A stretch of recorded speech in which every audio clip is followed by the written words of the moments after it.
Hi, this is Kenneth Kolb, and this is The Right View, the politically incorrect common sense podcast. The podcast for fair and balanced discussions of topics outside the comfort zone, looking at issues from different points of view, intentionally provocative to elicit thoughtful debate, looking at social impact of virtual signaling and political correctness. Why only reinforce your established opinions? Get outside the echo chamber. Facts matter, information is knowledge, and knowledge is power. The Right View podcast. And today we'll be talking about how the liberal left has made climate change the indisputable existential threat to humanity, the globe, and existence as we know it. Don't believe it? Burn in hell you will. All is not well on this big blue planet of ours. Indeed, far from it, as it appears that the Earth itself is facing what has been called an existential threat from climate change. Now, what does the term existential threat actually mean? Honestly, I don't know. But it sounds absolutely terrifying. A threat to our human existence? But the politically incorrect question that needs to be asked is climate change real? Climate change activists say that it's an easy question. Of course, it's real. We all know that the climate is changing, and changing for the worse. If you're in the United States, the ground that you're standing on right now was not so long ago covered with glacial ice, a mile thick. Now, it's not covered in glacial ice now. So what's happened? What's happened is climate change. That's been happening since the Earth first cooled after forming. Over the eons, the Earth has been much hotter, much cooler than it is today. But is human activity actively accelerating climate change now? Can we reverse it or slow it down? Despite what they tell you, no one really knows. Scientists cannot accurately predict weather on a daily, much less monthly or yearly basis. So it's not surprising that none of the climate models within the last 50 years have predicted with any accuracy or certainty changes to the climate thus far. Since 2006, when his movie An Inconvenient Truth hit the silver screen, former Vice President and Green activist Al Gore has been making these end is nigh proclamations. He said the Arctic would be ice-free by 2014. He got that wrong. In fact, a UK judge forbade it from being shown in British schools without guidance notes to prevent political indoctrination. So in defense of his missed predictions in 2014, Green activist Gore told Rolling Stone that we have reached a turning point, have seen the worst effect of climate change, and have saved civilization as we know it. Al sees the future, and it's good. However, to keep the doomsday narrative alive, Gore said in his 2014 interview, "The forward journey for human civilization will be difficult and dangerous, but it is now clear that we will ultimately prevail. The only question is how quickly we can accelerate and complete the transition to low-carbon civilization." Apparently, not fast enough, because Gore then flip-flops once again on the end of the world tipping point in 2016 when he said, "We only have 2 years left to save the planet and to convince people of global warming's imminent threat." However, the real question here has nothing to do with climate science. It has to do with people who pretend they understand climate science. Do those people actually believe in what they're selling? Climate change activists are like a doomsday cult that keeps setting end-of-days prognostication that, as with all doomsday cults since biblical times, come and go, the countdown clock only to be reset over and over like a bad version of Groundhog Day. Are you surprised? Don't be. This is what climate activism has become, a performance art, a mix of righteousness and hypocrisy seasoned lightly with judgmental condemnation. These are the people who lecture down at you about eating cheeseburgers while flying across the country on private jets, no one daring to point out the ironic hypocrisy. A few weeks ago, millions of concerned progressives took part in the so-called climate strike. In their wake, they left mountains of litter. In Washington, climate activists demanded change by blocking roads, causing gridlock, and throwing confetti on the ground. People didn't used to express concern about the environment by littering. That would have seemed weird. But then, the point of environmentalism used to be about nature and preserving it and protecting it, and not about controlling the free liberties of your neighbor. The point now is not for a concern about the environment, but rather the point now is about political power. Gin up the crisis, Demand the population submit to the new religious will, or else you are condemned by the woke Inquisition and burned at the stake as a climate change heretic. And as they do that, of course, they don't need to fight fair or acknowledge democracy or make a rational or scientific case for their position. Just do whatever it takes, even use children if needed. Recently, Climate Strike was organized by cynical adults hoping to exploit children for political purposes. So millions of school children across America and around the world skipped school. They weren't playing hooky. They were participating in a coordinated left-wing political protest called a climate strike. New York City was the home base for these protests. School officials let nearly 1 million students cut classes.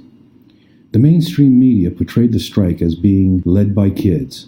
They were lying, of course. Like all activist moments, the climate strike was obviously organized by cynical adults hoping to exploit children for political purposes. Under normal circumstances, it would be considered child abuse. An example, the 16-year-old Swedish girl Greta Thunberg addressed the United Nations at the behest of climate activists. With her face contorted in agony, she lectured and prognosticated like an oracle from medieval times. This is all wrong. I shouldn't be up here.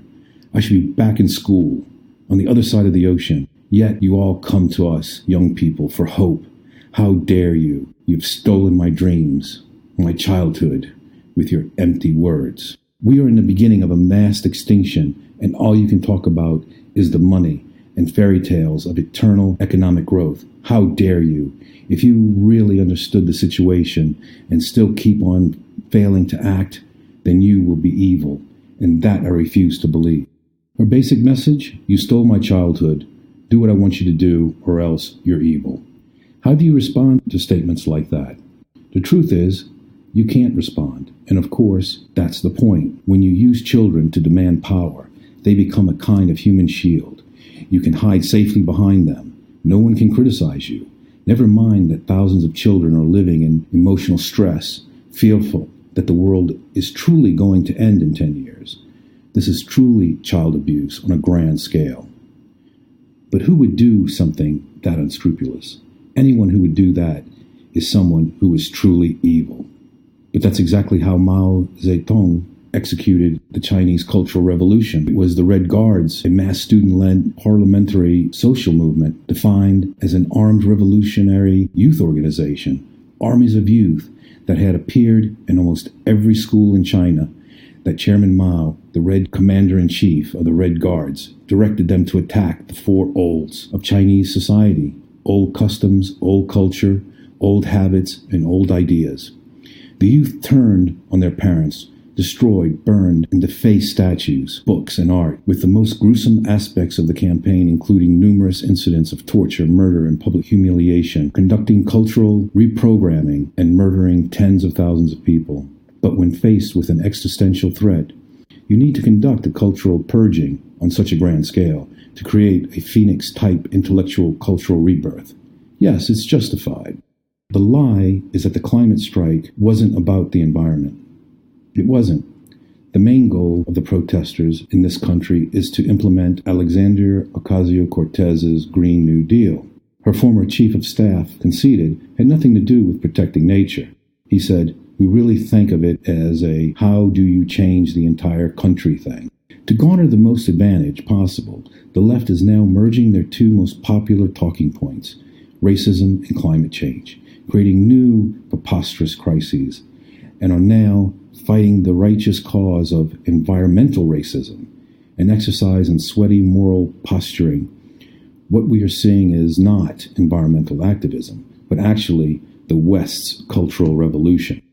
Climate activists asked the political woke left to commit to implementing a federal ban on fracking, offshore drilling, and of course, plastic straws.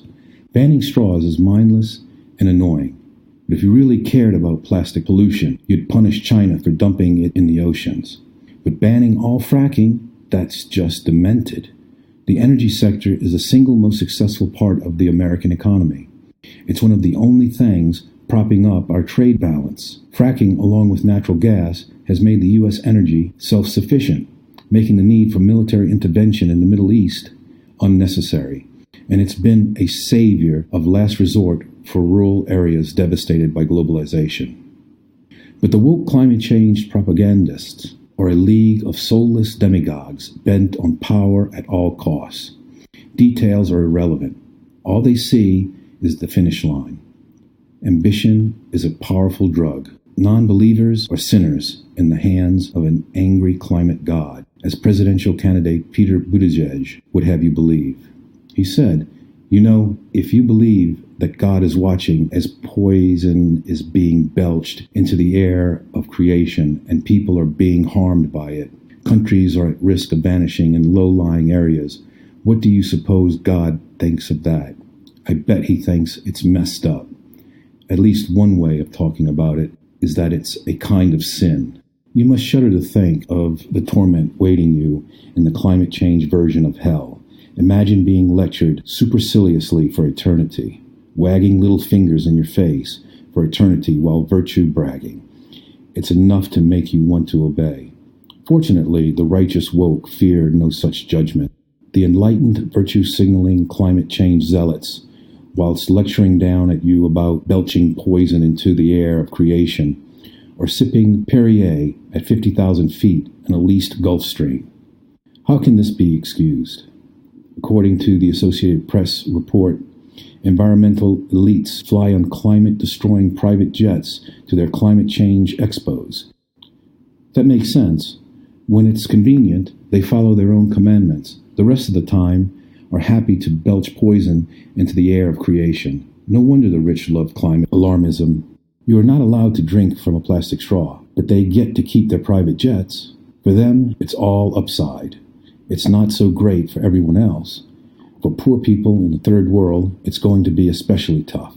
They're not going to be allowed to have as many children as they'd like. They can't have their barbecued burgers or fly off on vacation to Disney World. There you go. They will have to control what people eat, how they travel, and what they do for a living, and every other detail of their formerly personal lives. They're in charge now of everything.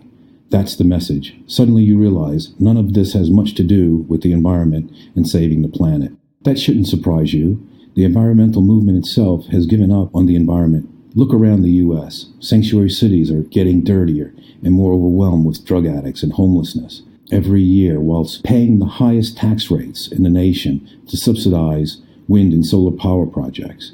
But the left doesn't care. They're cheering it on. What they want is power. In climate change, they found the emergency big enough to justify taking control of everything. Don't believe it? Check out the manifesto of the Youth Climate Strike, our new Red Guard. The document calls for state-owned banks, single-payer health care, affordable housing, and of course, expanded rights for sexual minorities and transgenders. You may agree or not with those political goals, but what do they have to do with the environment? Nothing, of course, but never mind, full speed ahead. U.S. Senator and presidential candidate Bernie Sanders, of course, among others, is now demanding that the United States begin admitting what he calls climate refugees. In other words, everyone south of Miami or north of Buenos Aires has the right to move to the United States because, of course, climate change. The Colorado Senator Michael Bennet explains the main thing in the way of the left's climate agenda is, yes, democracy. Damn that democracy. Standing in the way of left-wing senators getting to control every detail of your life. We'll have to do something about that. In the meantime, the left has a backup plan: propaganda. Another demand of the youth climate strike is that they're calling, quote, comprehensive climate change education for children aged 5 to 14. Why so young? Because, and I'm quoting here, impressionability is high during the developmental stage. In other words, brainwashing is easier when you're little. And there you have the modern left's climate agenda. No straws, no cars, no meat, no democracy. Endless propaganda and a parade of 15-year-old Red Guards yelling at you, stay in line. That's what they're promising you. All of a sudden, the future really does look like it's under an existential threat. Bleak indeed. And it has nothing to do with the rising temperatures or rising sea levels. Actually, though, 93% of all plastic waste that enters the world's oceans is by way of only 10 rivers, all of which are in Asia and Africa. The Yangtze alone dumps up to an estimated 1.5 million metric tons of plastic waste into the Yellow Sea annually. Studies further report that globally, straws only make up around 0.00002% by weight of all marine plastic pollution. So does a ban on straws make sense? How much environmental impact do straws actually have? Not much, relatively speaking. They are insignificant, but it's woke. Everyone has seen the YouTube video that showed a sea turtle having a plastic straw pulled painfully out of its nose. So the ban on straws is purely emotional and has no factual basis for meaningful impact on pollution. In today's Facebook society, it's all about virtue signaling, nothing about the truth and facts and actions that have real impact. Why go outside and pick up trash when you can click likes and repost videos? That's real activism. Real scientists, however, embrace debate and never mock skepticism, but not the climate change social party ones. Bill Nye, the science guy, a promoter of science to grade school students and climate activists, is breaking the golden rule of science. He is mocking skepticism, the bedrock of the scientific method. An actual scientist embraces debate because it tests their hypothesis and sharpens their research. You can and should question climate prediction models because they are usually horribly wrong. But Bill paints every critic as anti-science. Even those who tread carefully through the data seeking truth are heretics. Instead, they promote adorable climate victims. Polar bears have become one of the prominent, adorable poster children of global warming. The bears spend most or all of the years living and hunting on the sea ice, and the accelerating shrinking of the ice is purported to pose a serious threat to their survival. The issue has become politically sensitive. Although there have been claims that polar bears are facing extinction due to climate change, their populations are nevertheless increasing overall, from 20 to 25,000 increasing to 30,000. But these are inconvenient facts that don't support the narrative and are being ignored. NASA's Earth Science News Team study report shows mass gains in the Arctic ice sheet that are greater than its losses. The good news is that the Antarctic is not currently contributing to sea level rise, but instead lowering it by 0.23 millimeters per year.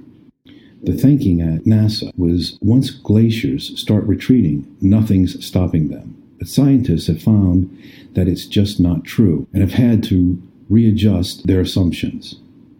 From around 1290 until the late 1400s, there was a mini ice age. But then there was a slight warming period in the 1500s. In fact, in Iceland, it was warmer than it is today, and the Vikings were growing potatoes and other vegetables. But then between 1645 and 1715, the climate deteriorated substantially, reaching its coolest period on record. During this coldest phase of the mini ice age, there are indications that the average winter temperature in Europe and North America were as much as 2 degrees lower than at present. But during these massive high and low temperatures, CO2 levels did not fluctuate during that period. What is the most interesting is that the dinosaurs that roamed the Earth 250 million years ago knew a world with 5 times more carbon dioxide than is present on Earth today. And new techniques for estimating the amount of carbon dioxide on prehistoric Earth may help scientists predict how Earth's climate may change in the future. But those abilities of accurate prediction are still not achievable yet today. The killer proof of the CO2 does not drive climate change is to be found during the Silurian and the Jurassic periods, where CO2 levels were greater than 4,000 and 2,000 parts per million by volume, respectively. If current climate change theory is correct, there should have been runaway greenhouse-induced global warming during these periods, but instead there was glaciation. In fact, the only scientifically proven correlation between global temperatures and climate change is sunspot activity. The greater the activity, the greater the global warming, and the fewer, the lower the global temperatures. But even if you don't question the climate models, the practical fact is, even if the U.S. cut CO2 emissions 100%, the world would only be 0.137 degrees cooler by 2100. And yet, in the 1500s, the world got 2 degrees cooler, and no one knows exactly why. Make no mistake, if implemented, the Green New Deal would bring huge changes to our country. According to a FAQ put out by Ocasio-Cortez's office, this New Deal is a 10-year plan to mobilize every aspect of American society at a scale not seen since World War II to only achieve a net zero greenhouse gas emissions. As Ocasio-Cortez told NPR, the heart of the Green New Deal is about social justice. Ultimately, this would fundamentally change how people produce and consume energy, harvest crops, raise livestock, build homes, drive cars, traveling long distances, and manufacturing goods. And it wouldn't even change the climate significantly. It would be a net zero result. But here's the key thing. Even if Americans were on board with the radical change in the behavior and lifestyle, it wouldn't change our climate. In fact, the U.S. could cut the carbon dioxide emissions 100%, and it would not make a difference in abating global warming. Even if we assumed every other industrial country would be equally on board, this would merely avert a warming by 0.278 degrees C by the turn of the century. This all avoids the massive elephant in the room. The biggest source of carbon dioxide emissions are developing countries like China, India, and Southeast Asia.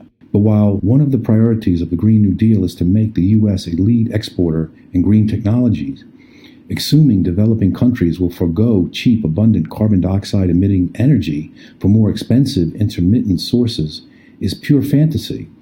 This is in fact a globalization effort to enact redistribution of wealth as a wish list for big government spending, expansive government control, and massive amounts of wealth redistribution. Social justice, and changing the global economy, basically a cultural revolution. Yes, developing countries will likely expand their use of renewable power sources over time, but not to the extent it will have any meaningful impact on global temperatures. While some countries are shuttering their coal-fired plants, others in both developed and developing countries are building new plants and expanding the life of existing generators. After all, affordable, reliable, and widely available energy is essential to lifting people out of poverty and improving the life, health, and comfort of people trying to reach a better standard of living. The fact is that available energy has reduced the extreme poverty rate from 85% in 1800 to 9% in 2017. Such carbon-based energy affords the woke elites the hypocritical ability to travel to Google's climate change conference by private jet. In spite of the eco-theme of the conference, they thought it was wise traveling to and from the Italian resort in 114 private jets or in the multi-million-dollar yachts. A flight from New York to Palermo, Sicily, generates around 4.24 metric tons of CO2. But that's okay. They are the elite. They are writing the rules for the masses. They are above the rules. While an existential threat is generally defined as something that is a threat to existence, this is imprecise in the case of climate change and deserves further explanation. A more detailed definition could point to a threat being existential if it involves a group with the capability to permanently change another group's values and the way it governs itself against the latter's will. I think regardless whether or not you agree with climate change, we can all agree that we are facing an existential threat. Not a physical extinction, but a socio-economic cultural revolution. And if you don't believe it, burn in hell you will. And that is the right view. If you like what you hear in this podcast, please click subscribe below and recommend it to a friend. Support the First Amendment and help promote thoughtful debate and balanced discussion. Click on the Patreon icon and become a part of the politically incorrect, common sense discussion.